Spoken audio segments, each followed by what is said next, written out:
¿Me acompañan en su Biblia, por favor?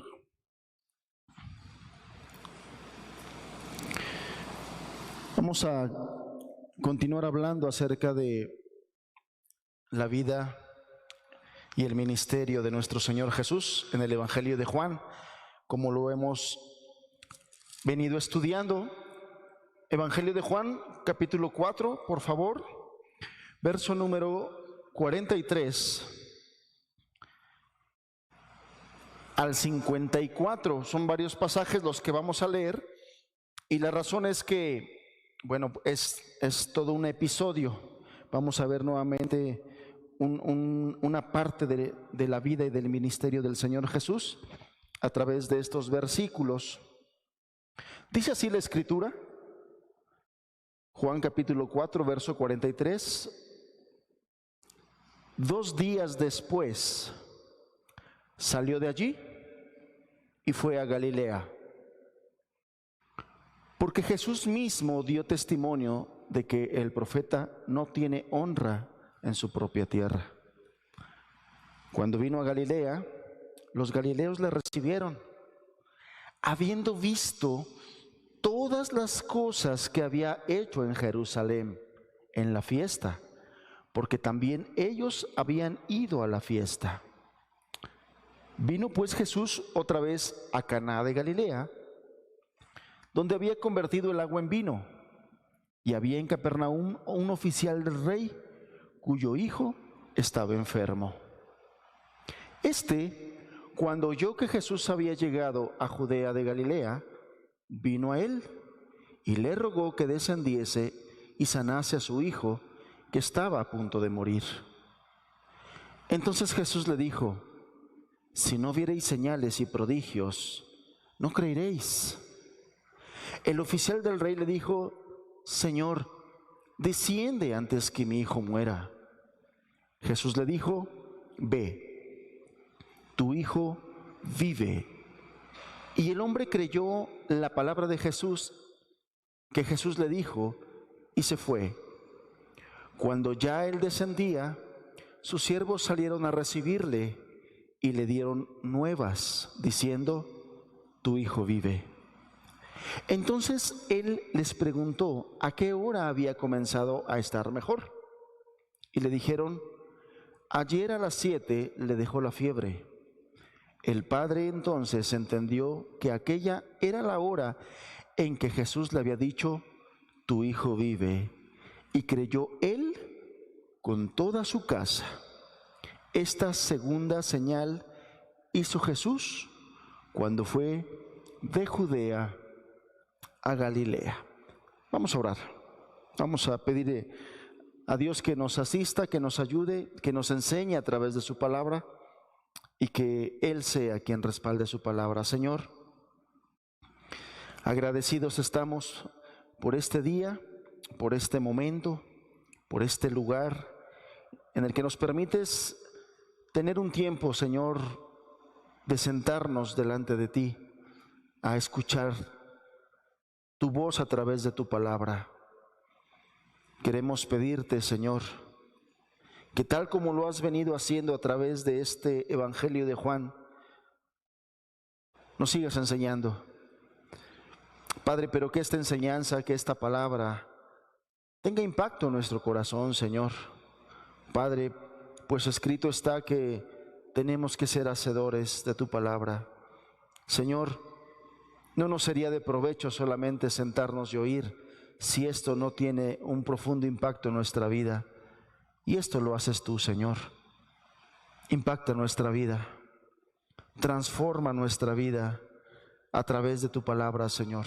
Ayúdanos a ser dóciles ante ti y ante ella, para que pongamos por obra lo que tú nos hablas, lo que tú nos enseñas. Te lo pedimos, Padre, en el nombre de Jesús. Amén, Señor. Amén. Es un episodio que contiene varios versículos, como ustedes lo han podido ver, y sin embargo, la importancia de todo eso es que nosotros, que Dios nos ayude a poder entender cuál es el propósito de Dios, cuando nos deja un relato como este.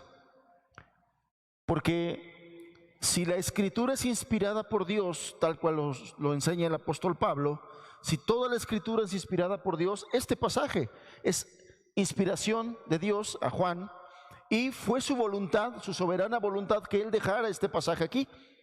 Y a lo mejor nosotros, si en una lectura superficial, descuidada, podemos decir, bueno, ¿qué enseñanza puede haber aquí? Pues que el Señor Jesús hizo otro milagro. Sí, eso es lo que nosotros podríamos ver, notar de primera instancia, que Jesús hizo un milagro, sanó al hijo de este varón.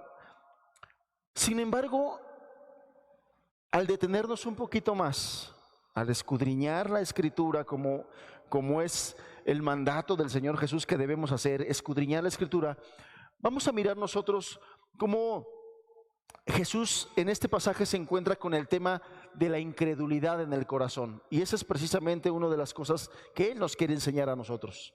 Él nos quiere hablar a nosotros. Él conoce el corazón del hombre. Usted puede decir, pero hermano, el pasaje dice que la gente creyó, que este hombre creyó y que su familia creyó. Es decir, que pudiéramos hablar de un episodio donde personas depositaron su fe. Sí, Jesús vino a cumplir propósitos y uno de sus propósitos era ganar gente, pero era ganar gente que vivía en la incredulidad. Estos hombres viven en la incredulidad. Nosotros, los que por gracia hemos sido perdonados, vivíamos en la incredulidad, y el día de hoy mucha gente vive en la incredulidad. ¿Qué es lo que nos quiere enseñar Dios a través de su palabra? El peligro de la incredulidad. Y cómo Dios tiene poder para quitar la incredulidad de nuestro corazón. Si usted nota, el Señor Jesús le reprocha a este hombre que pidió su ayuda y pidiéndole que sanara a su hijo, y Él le dice: si ustedes no ven milagros y prodigios, ustedes no creerían. El apóstol Pablo lo mismo decía ya en la carta a los Corintios, dice: los judíos piden señales. Muchas personas necesitan ver, necesitan palpar para poder creer. Hubo inclusive uno de los discípulos de Jesús, un hombre llamado Tomás, que dijo: si yo no toco, si yo no meto mi dedo en las heridas del Señor, yo no creeré. Y las palabras del Señor Jesús fueron contundentes: bienaventurados los que no vieron y creyeron. Sin embargo, vemos que a pesar de esa actitud del corazón de estos hombres, Jesús sí le hizo el milagro a este varón, porque el Señor quiso animarlo para creer y testificar que verdaderamente Él es quien dice ser, y quien en todo lo que hemos estudiado, a lo que vamos, ya estamos al final. Este es de hecho el último pasaje del capítulo 4, ¿no? La próxima semana estaremos ya pasando el capítulo 5 y vamos 4 capítulos, y en todos estos 4 capítulos una cosa ha estado haciendo el Señor Jesús, o Juan, que es a quien inspiró Dios: testificando que Jesús es el Cristo, el Hijo de Dios. Y eso lo hemos estado nosotros repitiendo mucho, porque es algo que el Señor está enfatizando en su palabra. Jesús es el Cristo, el Hijo de Dios. Otra cosa importante dentro del Evangelio de Juan, y es bueno que nosotros lo vayamos identificando en nuestra mente, pero más allá de nuestra mente, en nuestro corazón, es que el Evangelio de Juan es, por sobre todas las cosas, el Evangelio de la fe. Nosotros podemos conocer, podemos identificar, y sin problema podemos ponerle este nombre al Evangelio de Juan: el Evangelio de la fe, porque él escribió su registro. Juan inscribió este Evangelio de manera tal que todos los lectores crean que Jesús es el Cristo, el Hijo de Dios, y para que creyendo en Él, ¿qué? Tengan vida.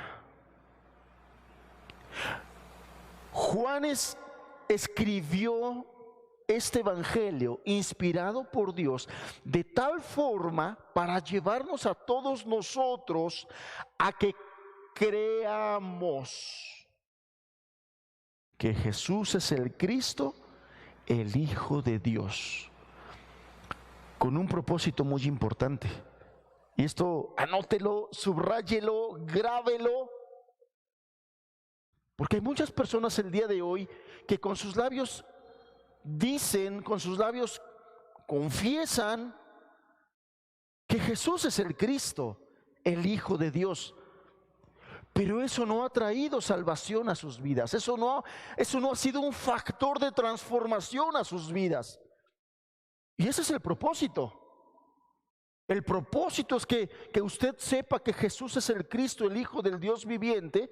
Tiene un propósito muy específico. El Evangelio de Juan tiene un propósito muy específico. Que creyendo usted que Jesús es el Cristo, usted obtenga perdón de pecados y salvación de su alma. No pierda de vista eso. No pierda de vista eso. Por lo tanto, en este contexto del Evangelio de Juan, al que podemos llamarle el Evangelio de la fe, episodios como este son muy importantes, donde hay gente que no cree o que condiciona el creer. Esta palabra creer, que es en el griego la palabra pisteu, aparece cerca de 100 veces en este evangelio. Cerca de 100 veces aparece la palabra creer en el evangelio. Nos dice en el primer capítulo de Romanos que el justo vivirá por fe.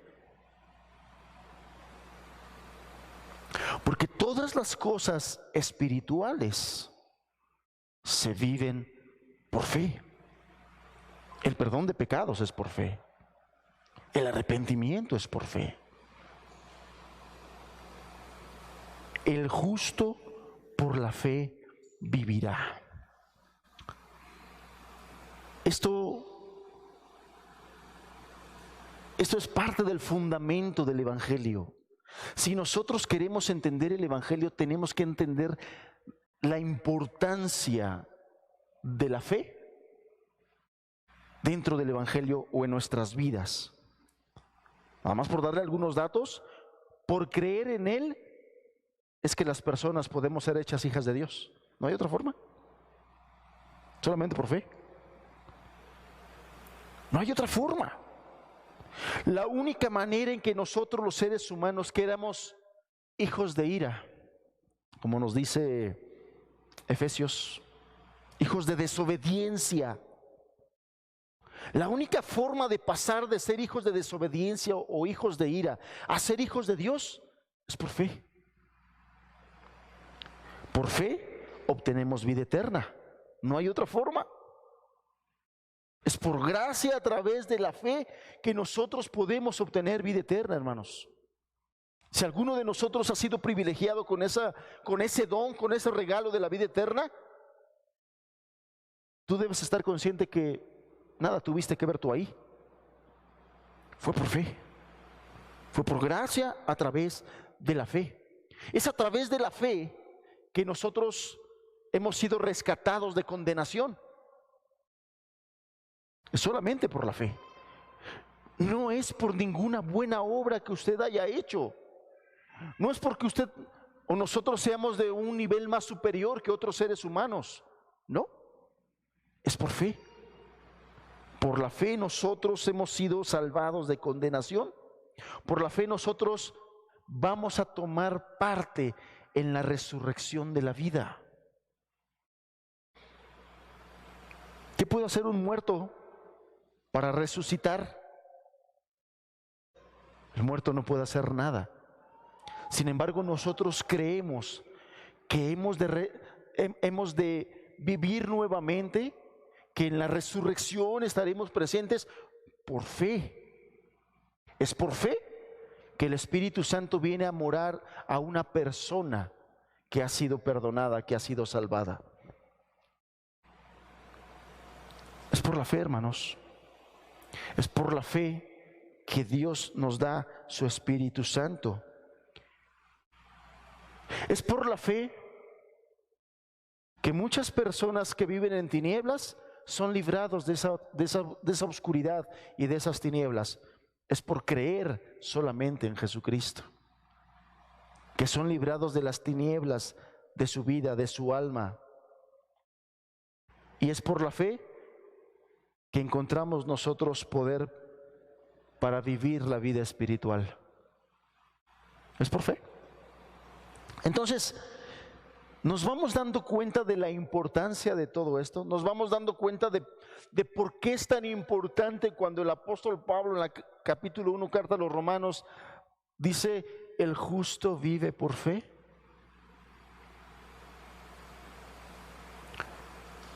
El perdón de pecados, el que Dios le perdone, el que Dios le restaure, el que Dios le justifique, el que Dios le santifique, es por fe.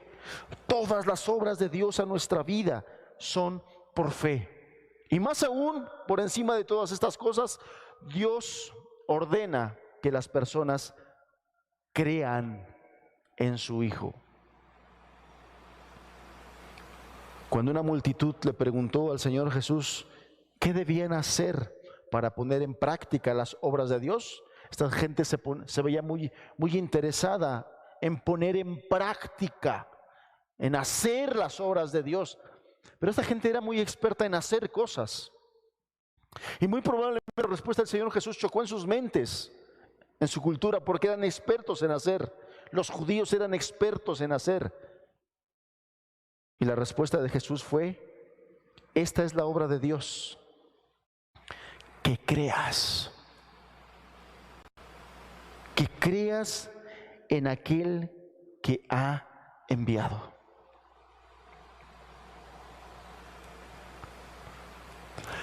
A pesar de todas estas cosas tan claras, porque es muy claro la importancia de la fe, el valor de creer en Cristo, es muy claro en su palabra, en el Evangelio. A pesar de ello, es trágica la verdad de que la gran mayoría de las personas se niegan a creer en Jesucristo. Eso es trágico. Eso es lamentable, ver que la mayoría de las personas no quieren creer y que la mayoría de las personas viven en incredulidad. La incredulidad es lo contrario a creer, es lo contrario a la fe. A pesar de aquellas buenas obras o del celo religioso que muchas personas pueden tener, son incrédulos y nunca van a poder agradar a Dios, porque sin fe es imposible agradar a Dios. No importa cuántas cosas hagamos, si no las hacemos con la verdadera fe, con la fe bíblica, no podremos agradar a Dios y seguirá siendo incredulidad. Todas esas cosas seguirán siendo incredulidad, porque es necesario que el que se acerca a Dios crea que le hay y que es un premiador, un galardonador de los que le buscan. Eso es lo que dice Hebreos 11. Espero que con todos estos datos importantes nosotros vayamos ya captando la idea de este pasaje, captando la idea de por qué las palabras de Jesús, por qué Jesús respondió de esta manera a una persona que se acercó a pedirle ayuda, se acercó a pedirle un milagro. Porque Jesús, que es Dios, conoce el corazón de las personas, y aunque muchas personas se acercan a Dios en un momento de angustia, la realidad es que en el corazón de esas personas hay incredulidad, pues si no fuera así, su vida fuera otra. Hay muchas personas que con sus labios hablan de Dios, buscan a Dios, le piden a Dios, pero Dios conoce su corazón y Dios conoce que en su corazón no hay fe, hay incredulidad. No le quieren creer. No le quieren creer. Es importante entonces decir que la incredulidad es finalmente, al final de los tiempos, el pecado condenatorio de las personas será la incredulidad, amados. ¿Por qué? Porque por la incredulidad nosotros hacemos muchas otras cosas que también son pecado para Dios. Por la incredulidad. ¿Por qué la gente, piense usted en el pecado que le venga primero a la mente? De los más comunes que practica la gente, que nosotros podemos, también podemos estar haciendo. Por incredulidad. Por incredulidad. ¿Por qué la gente es mentirosa?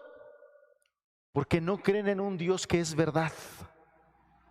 Jesús dijo: yo soy el camino y la verdad. La esencia de Dios es la verdad. No es que Él tenga la verdad, Él es la verdad.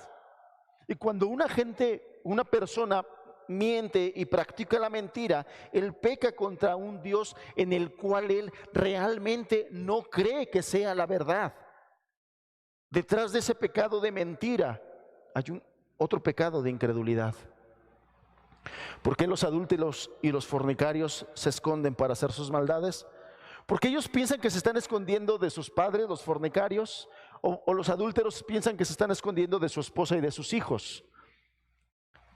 Pero ¿ha notado usted que no dicen: Dios sí me va a ver? ¿Por qué no piensan eso? ¿O por qué no les importa eso? Porque en su corazón son incrédulos. No toman en cuenta a Dios. Ellos se aseguran que la esposa del adúltero no se dé cuenta, los hijos del adúltero no se den cuenta. De los fornicarios se aseguran que sus padres no se den cuenta. Pero no les importa si Dios los ve o no los ve. Hay incredulidad en su corazón. No quieren creer en Dios. ¿Por qué decía que nosotros también podemos estar cometiendo pecados, hermanos, y detrás de ello hay una incredulidad? Hay cristianos que no oran. ¿Sabe por qué no oran?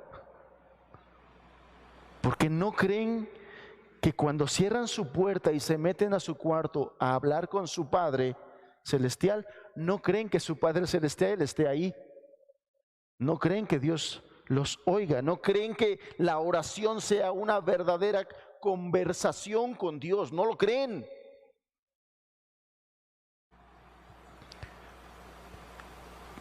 ¿Qué cristiano nacido de nuevo, verdaderamente nacido de nuevo, si el Señor viniera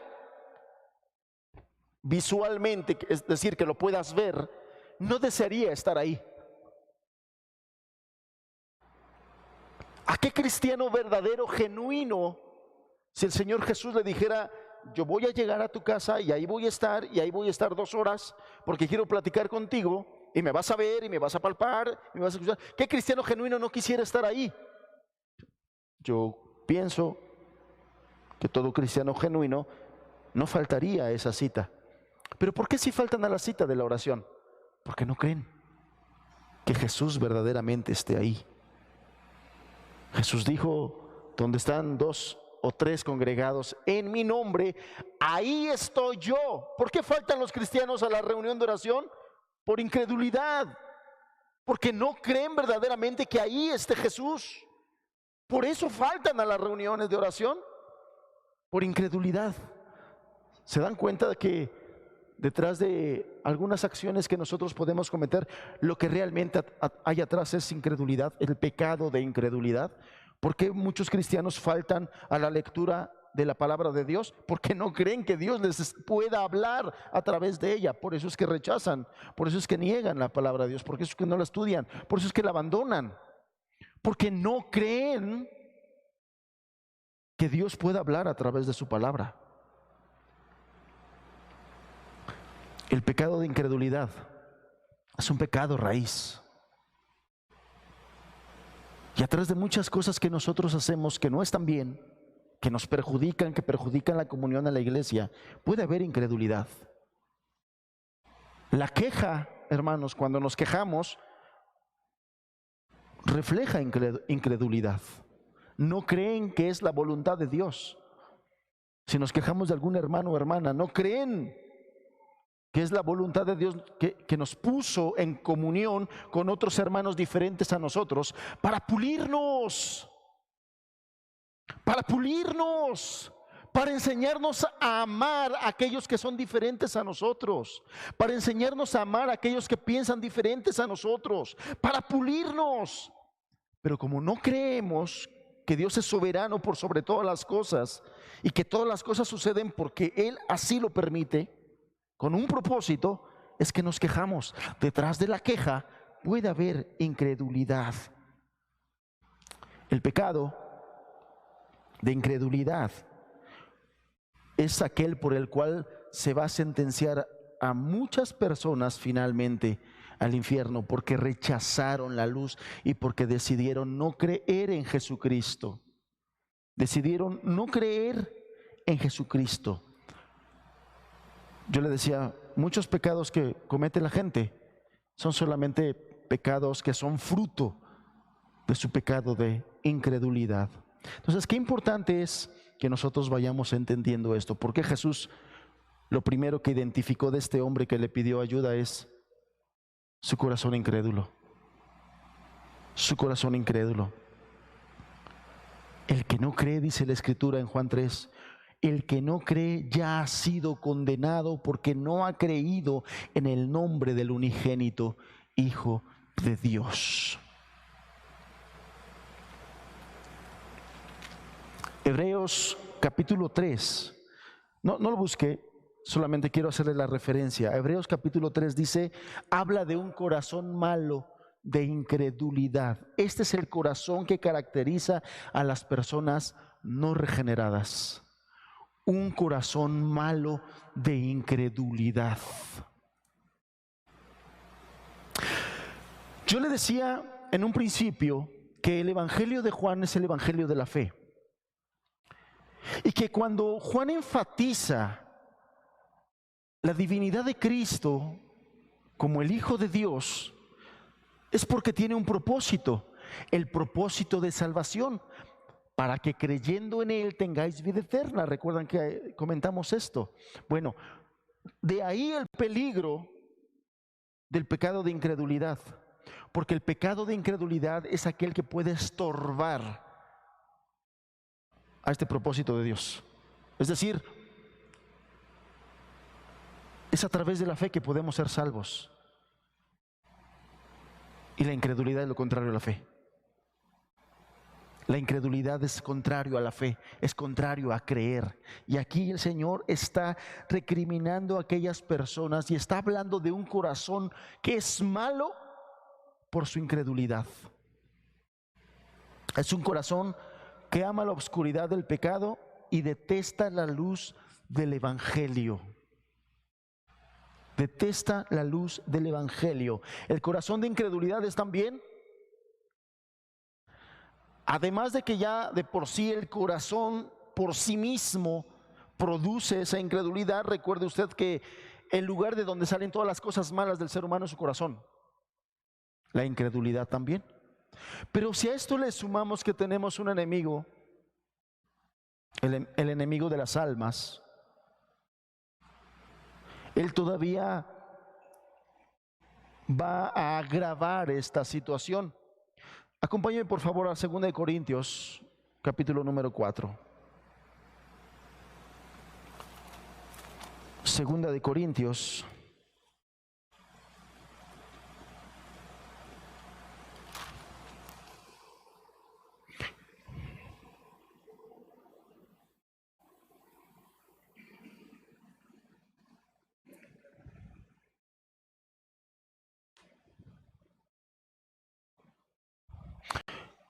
Segunda de Corintios 4, verso 3.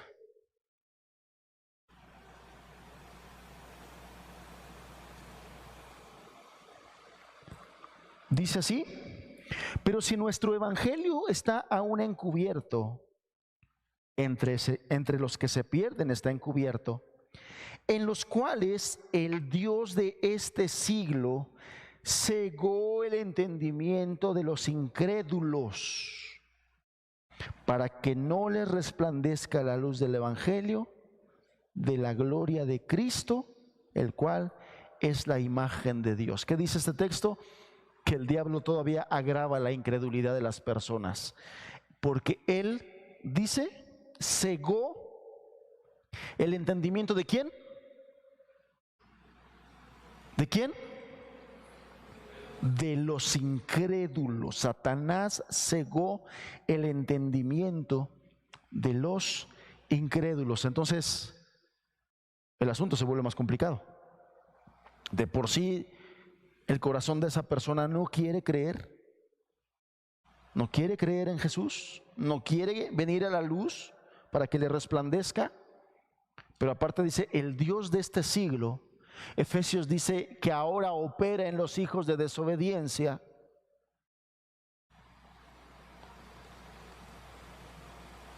Él ha cegado el entendimiento de los que no quieren creer.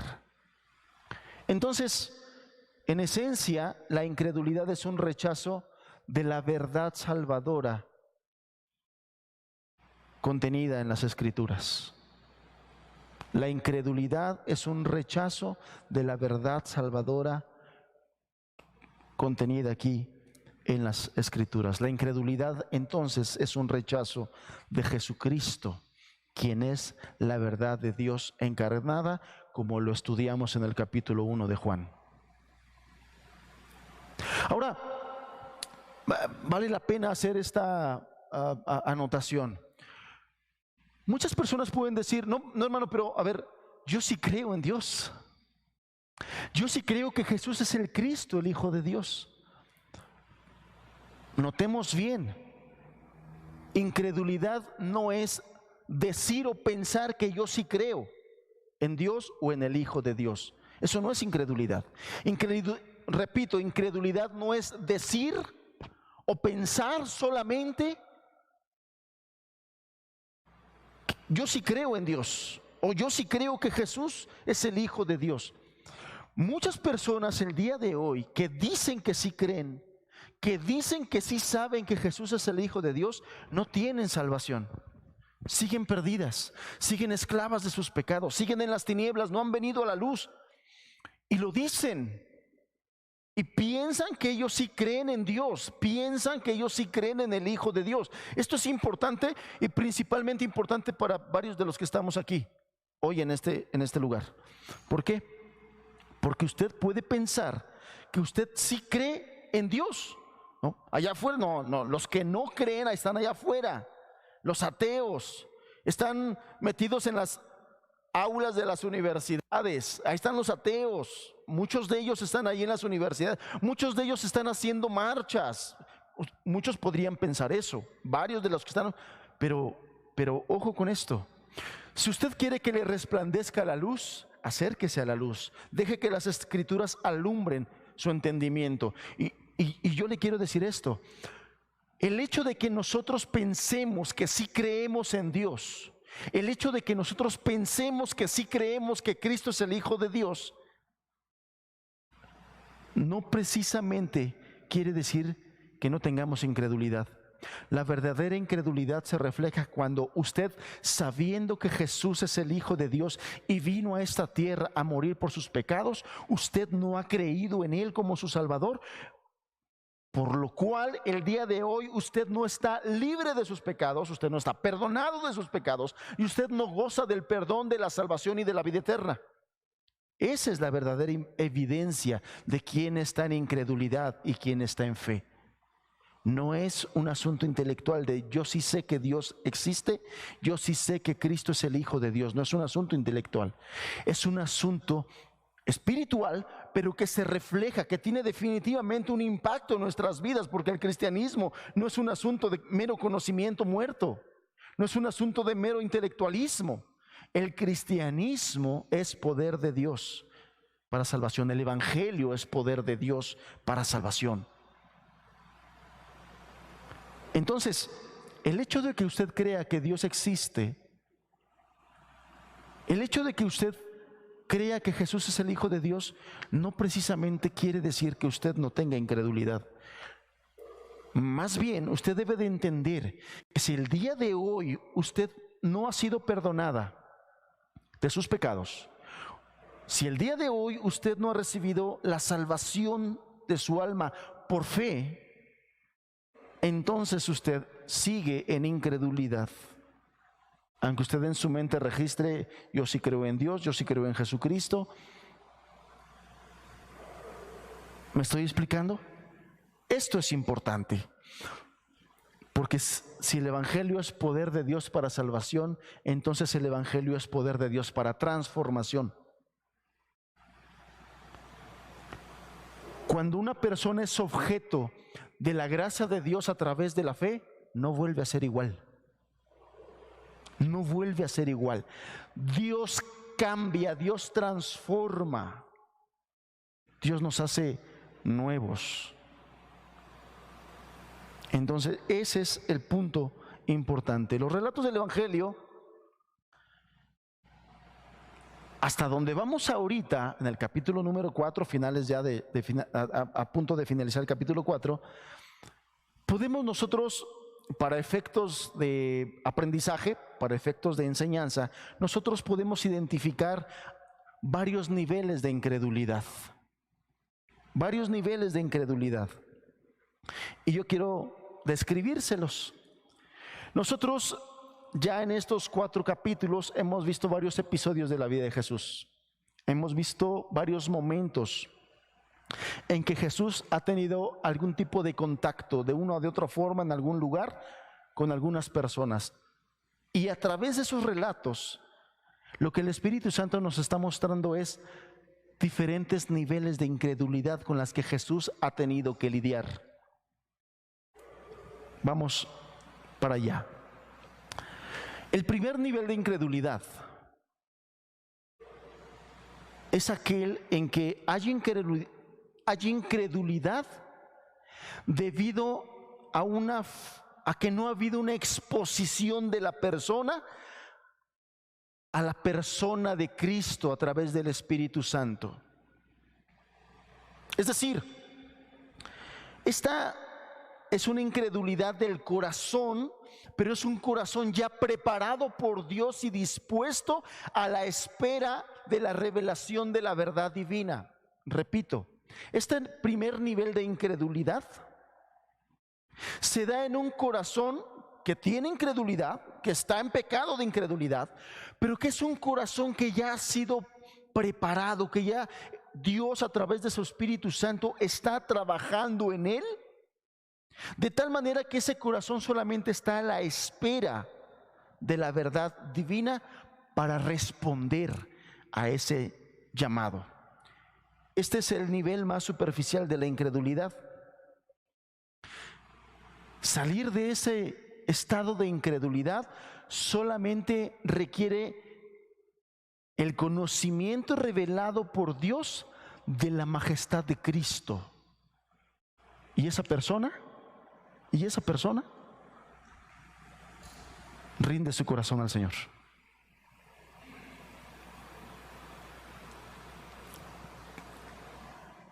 El primer nivel de incredulidad, en ese primer nivel se encuentran personas que están en ese pecado de incredulidad, practican la incredulidad, no creen en Jesús ni en la luz, pero son personas que Dios en su amor y en su soberanía ha enviado a su Espíritu Santo a trabajar en ellos, por la manera que Él quiera, por la palabra, por enseñanzas, a lo mejor lleva tiempo escuchando la palabra de Dios o lleva relativamente poco tiempo escuchando la palabra de Dios, a través de algún suceso, a través de alguna situación, algo Dios está usando para tratar con ese corazón y solamente está esperando en el momento en que el Espíritu Santo le revele la majestad de Cristo.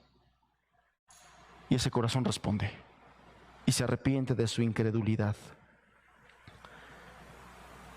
Ejemplo tenemos en la Escritura y precisamente yo le decía, en estos 4 capítulos es que encontramos estos niveles. ¿Qué ejemplo en estos 4 capítulos de Juan que hemos estudiado podemos encontrar esto que les acabo de decir? Pues nosotros, cuando estudiamos el capítulo número 1 del Evangelio de Juan, vimos ese momento en que Juan el Bautista señaló a uno de sus discípulos y señaló al Cristo. Y estaban ahí dos de sus discípulos, Andrés y Juan. ¿Sí lo recuerdan?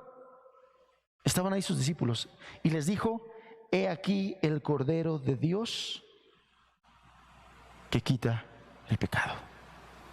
He aquí el Cordero de Dios. Nosotros en la Escritura, por nuestra mala costumbre de leer superficialmente, podemos decirlo así: bueno, Juan lo dijo. Sin embargo, la evidencia es que el Espíritu Santo ya estaba tratando en esos corazones, y en ese momento les vino la revelación majestuosa del Cordero de Dios, de aquella ofrenda que Dios había enviado para morir por sus pecados. ¿Cuál fue el resultado? ¿Cristo tuvo que lidiar mucho con Andrés y con Juan? ¿No? ¿Qué es lo que vemos en ese pasaje? Lo que vemos en ese pasaje es que ellos lo siguieron de inmediato. Aun cuando aún él no les había hablado, ellos ya estaban ahí inquiriendo: maestro, ¿dónde moras? Su corazón estaba preparado. El conocimiento que ellos tenían del Antiguo Testamento y su amor por Dios ya había preparado ese corazón, de tal manera que en el momento en que les fue revelado el Cordero, en ese momento le siguieron. En ese momento le siguieron. El siguiente nivel de incredulidad, podemos decir que es una incredulidad debido a la falta de información. El apóstol Pablo dijo que él fue recibido misericordia porque anduvo en incredulidad. ¿Y en qué? Y en ignorancia. Él dijo: yo fui recibido misericordia por mi incredulidad y por mi ignorancia. Y así muchas personas el día de hoy están en incredulidad por su ignorancia de las cosas de Dios, por su ignorancia del amor de Dios, por su ignorancia de las promesas de Dios, por su ignorancia de los hechos de Dios. Y por eso qué importante es el papel de la iglesia en la evangelización. ¿Cuál es nuestro papel en este asunto? Llevarle a los incrédulos la palabra de Dios, las promesas de Dios, darles a conocer el amor de Dios y darle a conocer los hechos de Dios, porque hay muchas personas que están en incredulidad por ignorancia. Hay muchas personas que están en incredulidad por ignorancia. Este tipo de incredulidad requiere algo más que la sola exposición a Cristo y a su majestad. Quienes estaban en este nivel evidentemente estaban menos dispuestos y tenían que oír sus palabras para persuadirse. Y de entre estos están aquel grupo de personas en los que Pablo decía que ¿cómo creerán si no les predicamos? Porque la fe viene por el oír la palabra de Dios. Vamos hilando esas partes de la Escritura que nos llevan a esto. Entonces hay personas que están en este segundo nivel de incredulidad y que no solamente la sola exposición, sino que requieren información en su mente. Varias veces he manejado aquí el término de educarnos en la palabra de Dios. Yo creo firmemente que muchos de nosotros y que muchos de nosotros llegamos a Cristo por la educación que el Espíritu Santo nos dio de su palabra. Primero educó nuestra mente y nuestro corazón y después vino su influencia. Yo creo que varias personas necesitan eso, que necesitan ser educadas, necesitan ser informadas en el Evangelio y en la palabra del Señor. ¿Qué ejemplo miramos en estos 4 capítulos? ¿A qué persona le suena de todos los personajes con los que Cristo se ha encontrado en estos 4 capítulos? La mujer samaritana no estaba impresionada por la apariencia de Jesús y la presencia de Jesús. ¿Sí recuerdan eso? La mujer samaritana no estaba impresionada. Tampoco había sido expuesta a sus milagros. Ella no había visto Previamente eso ya Jesús había hecho el milagro en Caná, había transformado el agua en vino. Ella no había sido expuesta a eso, ni expuesta al conocimiento de Dios. Ella estaba inclusive algo confundida en que cuál era la verdad, si aquí se adora, si se adora allá, si la forma de los samaritanos era la verdadera. Tenía algo de confusión doctrinal en su mente. A ella le parecía, la apariencia de Jesús le parecía como la de otros judíos, pero después de haber experimentado el conocimiento sobrenatural de Jesús sobre su pecado, al oírle decir que era el Mesías, se convenció. Las palabras de Jesús la persuadieron. Este nivel de incredulidad que tenía esta mujer, Jesús la sacó de ahí. Así como pudo convencer a Andrés, a Juan, que solamente requerían una revelación del Cordero, esta mujer necesitaba algo más de información. Esta mujer necesitaba algo más de la palabra. Y su corazón respondió.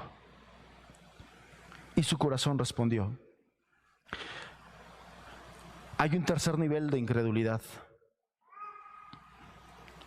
Este tercer nivel de incredulidad tiene esta incredulidad debido a la percepción de falta de evidencia. Es decir, que además de tener conocimiento, son gente que requiere tocar, ver, sentir algunas evidencias que confirmen la información que ya tiene.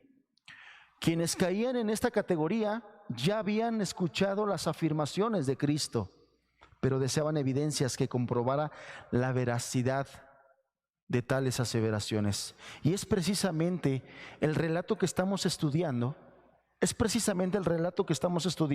Aquí a finales del capítulo número 4, que encontramos un ejemplo de esto. Este hombre que se acercó a Jesús ya tenía evidencias, ya habían escuchado de Jesús, ya habían escuchado o visto su milagro allá en Caná, porque dice que mucha de esa gente habían ido, le habían escuchado en Jerusalén, habían visto sus maravillas en Jerusalén, ya tenían información, ya tenían evidencia. Sin embargo, Jesús identificó incredulidad en su corazón, porque cuando esta persona fue a decirle: Señor, mi hijo está enfermo, Jesús luego le reprochó su incredulidad. Jesús observó en su corazón incredulidad y le dijo: si ustedes no ven milagros y prodigios, de cierto no creerían. De cierto no creerían. Los evangelios los describen como personas en necesidad de ver las obras de Cristo. Tienen conocimiento, tienen información, pero requieren algunas más evidencias. El Evangelio de Juan, que es el Evangelio de la fe, ustedes van a notar que es un evangelio que registra muchos milagros del Señor Jesús. ¿Sabe por qué? Precisamente por la necesidad de estas personas que necesitan evidencias, y por eso están registrados todos esos milagros hechos por Jesús, para ayudar a aquellas personas en su incredulidad. Dios misericordioso, Dios que nos quiere ayudar y que no quiere que ninguno se pierda, aún la necesidad de estas personas la suple, y por eso es que Él hace todavía muchas cosas en medio de nosotros. Y por eso es que ha hecho muchas cosas en medio de muchas personas. Les ha ayudado en aflicciones, les ha ayudado en problemas, les ha ayudado en enfermedades.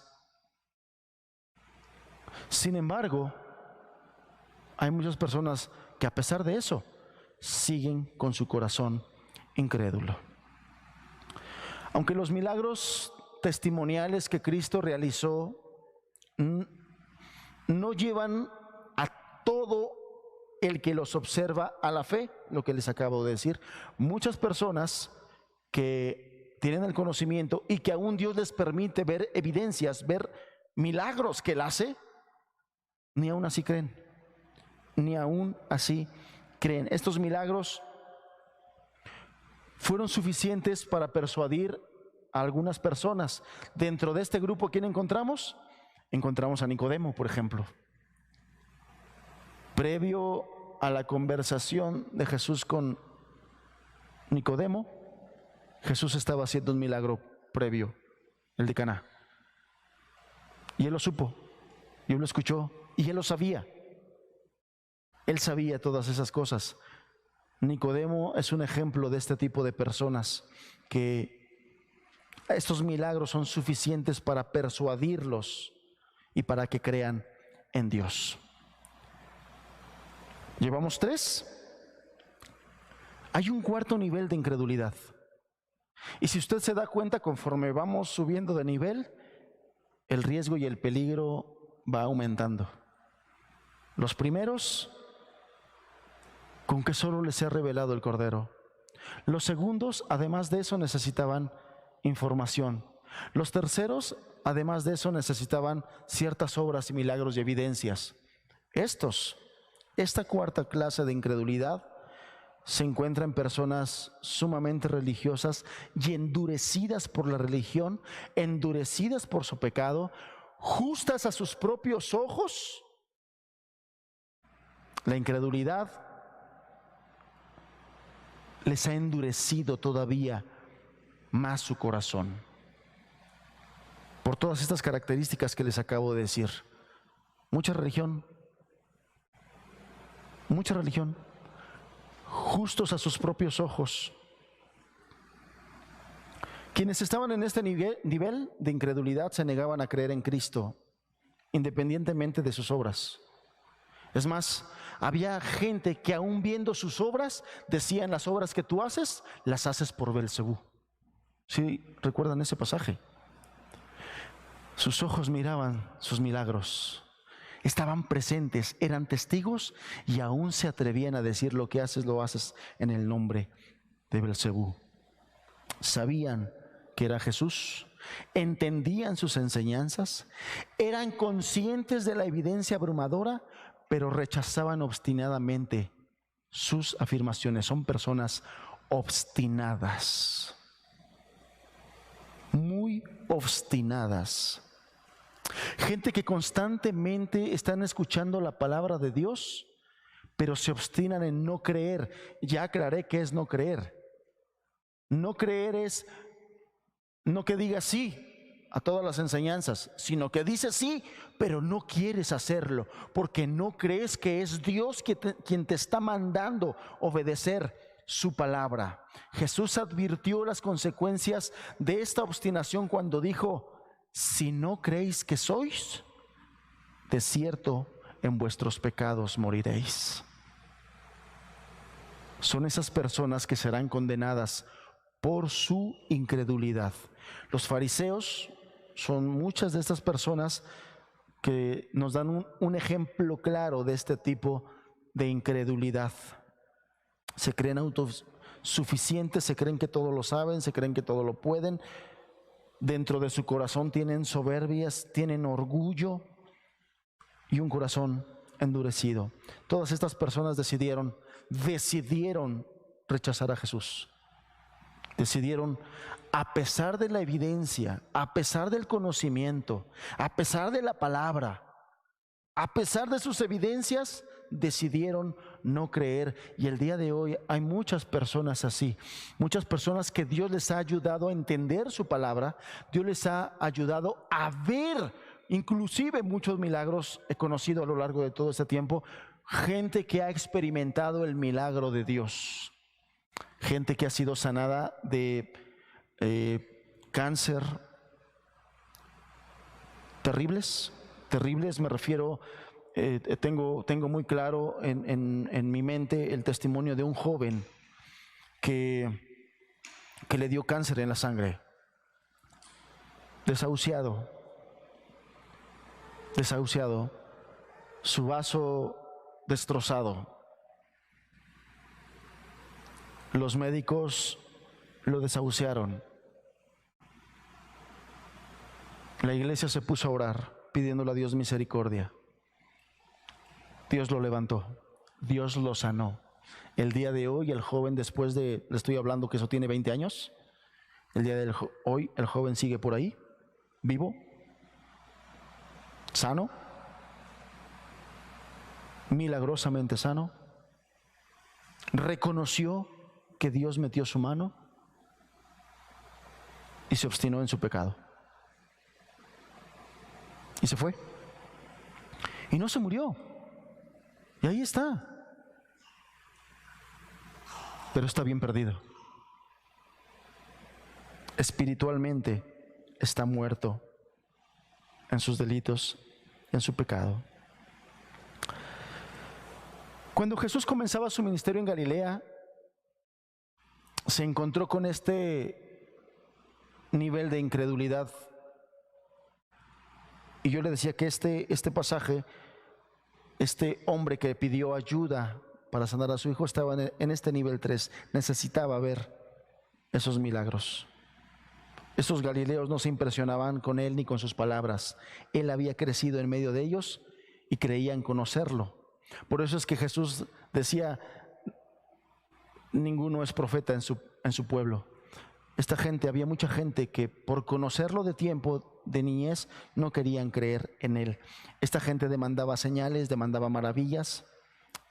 Pero este pasaje narra la historia de cómo Dios a una persona en este nivel de incredulidad la sacó de ahí y la metió a su luz, la metió a la fe. Porque dice al final, si me acompañas en tu Biblia,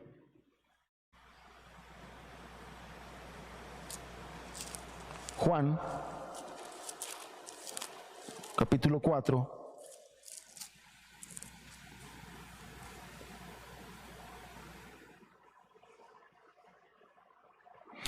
verso 53, dice: el Padre entonces entendió que aquella era la hora en que Jesús le había dicho, tu hijo vive.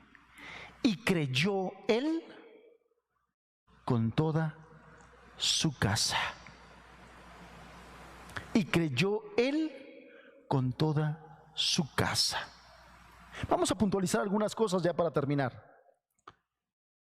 La incredulidad es pecado. Es contraria a lo que Dios pide. Y lo que Dios pide y demanda es que usted crea en Jesucristo para salvación. Si usted dice creer en Jesucristo, pero esto no le ha traído una vida nueva de salvación, entonces no es la verdadera fe. Usted sigue en incredulidad. Y usted tiene que ver en qué nivel de estas incredulidades que acabo de describir es su incredulidad. Porque dependiendo de eso es lo que usted va a requerir buscar de Dios. Dependiendo de eso, ¿en qué nivel de incredulidad está usted que vive hoy en esa incredulidad?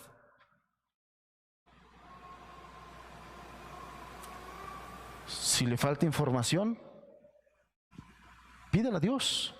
Métase con responsabilidad de estudiar su palabra. Busque literatura espiritual. Búsquele con oración, pidiéndole a Dios que le revele su palabra. Dedíquele tiempo a su palabra. Pida ayuda para que le expliquen la palabra, como aquel hombre que Felipe se encontró en el camino y le dice, ¿cómo le voy a entender si no me lo explican? Pida ayuda. A los que están en el prediscipulado y que les acabo de enviar, que les envíe ese libro para que lo estudiaran. ¿No lo estás entendiendo? Hay muchos hermanos, habemos muchos que estamos para servirte. Dile, me está costando. ¿Me ayudarías a entender esta parte de la Escritura? Esta parte que no entiendo, ¿me ayudarías? ¿Cómo está tu nivel de incredulidad? ¿Cómo está tu corazón con respecto a esta incredulidad? La incredulidad es pecado.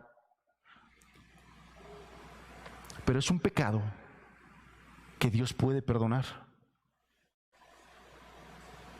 ¿Qué requieres? Arrepentimiento. Requieres arrepentirte con Dios por no creerle a su palabra. Necesitas ser humilde y necesitas decirle: ¿qué tan duro está tu corazón? Porque los corazones incrédulos son corazones endurecidos. ¿Qué tan duro está tu corazón?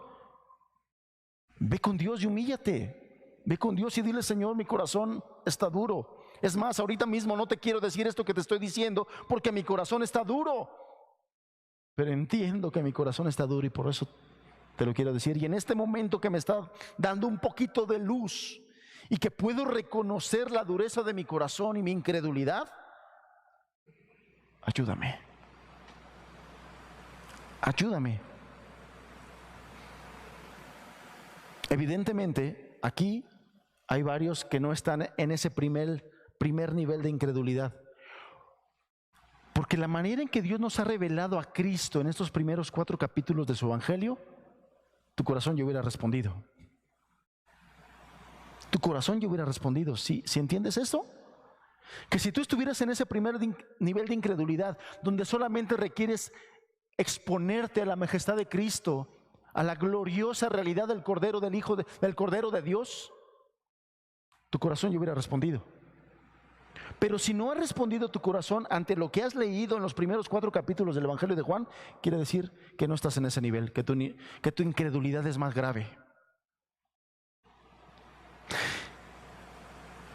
Si tú ya llevas varios años escuchando la palabra de Dios y ya escuchaste la explicación de la carta a los Efesios, y ya escuchaste la explicación de Santiago, y ya escuchaste estos 4 capítulos del Evangelio de Juan, y sigues en incredulidad, evidentemente no estás en el segundo nivel de incredulidad. ¿Sí me explico por qué?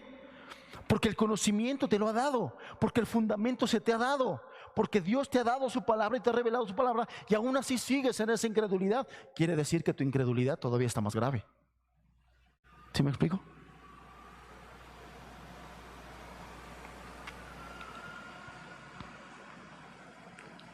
¿Estás en el tercer nivel de incredulidad? Es pregunta. Y entonces yo te preguntaría: ¿qué necesitas ver?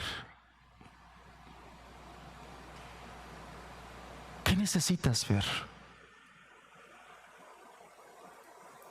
Porque cuando un hombre le dijo a Jesús: si yo no meto mis manos y mis dedos en sus heridas, de cierto no creeré. Jesús lo reprendió, pero también le dijo: ven y toca, pon tu mano aquí.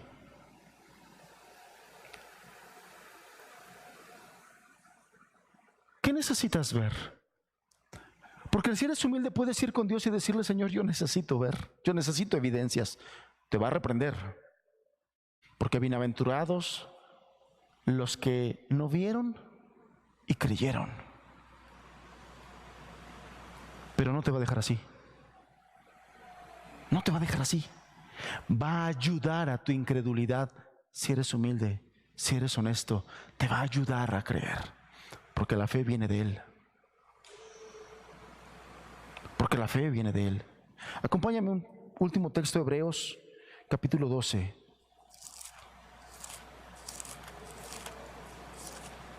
Hebreos capítulo 12.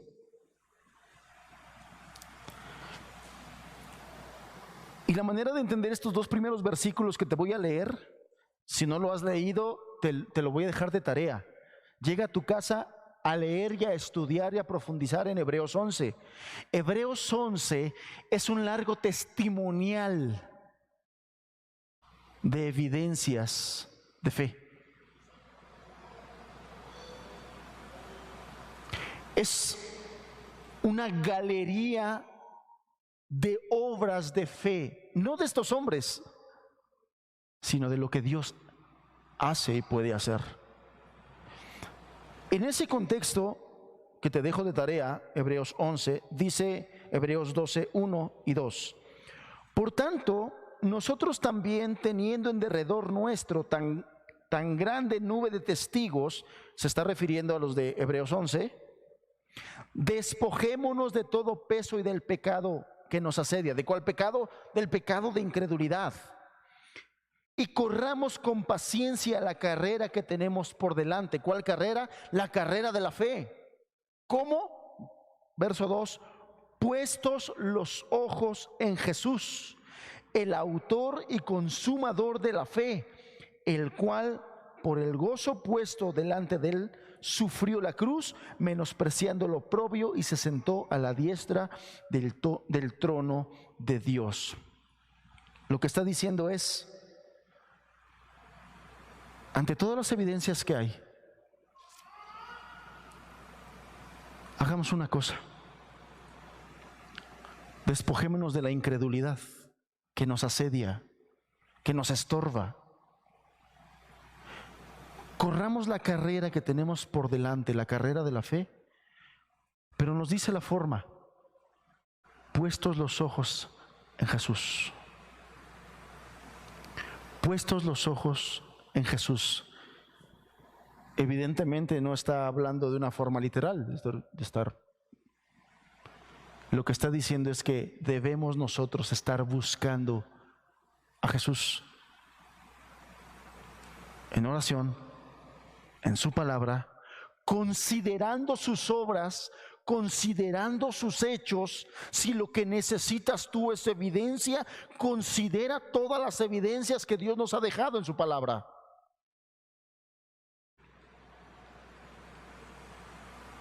Y Él te va a dar fe, porque Él es el autor, el que la inicia y el que la consuma. El autor y consumador de la fe. Puestos los ojos en Jesús. Puestos los ojos en Jesús. La incredulidad te separa de Dios, te aparta de Dios. Es lo contrario a la fe, que es lo que Dios pide de ti para que puedas ser llamado hijo de Dios, hija de Dios. Necesitas despojarte de este pecado yendo a Jesús, pidiéndole perdón, que Él te perdone y que te transforme y que ayude a tu incredulidad y que te dé esa gloriosa fe para creer. Hermanos, ¿podemos nosotros pecar contra Dios de incredulidad? Sí. Y hace rato yo les decía algunos ejemplos. Descuides la oración, hay incredulidad. Descuides la escritura, hay incredulidad. Descuides las reuniones, hay incredulidad. Descuidas tus responsabilidades como cristiano, descuidas el ofrendar, hay incredulidad. ¿No crees que Dios te pueda ser suficiente para proveerte y para suplirte? Hay incredulidad. Descuidas la comunión con los hermanos, hay incredulidad. Sí, tenemos que cuidar nosotros también esto. Tenemos que poner nuestros ojos en Jesús también, de la misma manera. Hemos pecado de incredulidad, tenemos que arrepentirnos, hermanos. Él nos ayuda. Él nos ayuda. Él es el autor y el consumador de la fe. Él nos ayuda a que nuestra fe se fortalezca. Amén. Vamos a cerrar nuestros ojos, por favor.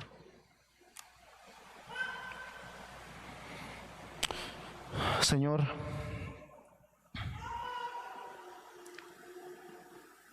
gracias por tu palabra. Gracias por lo que nos enseñas.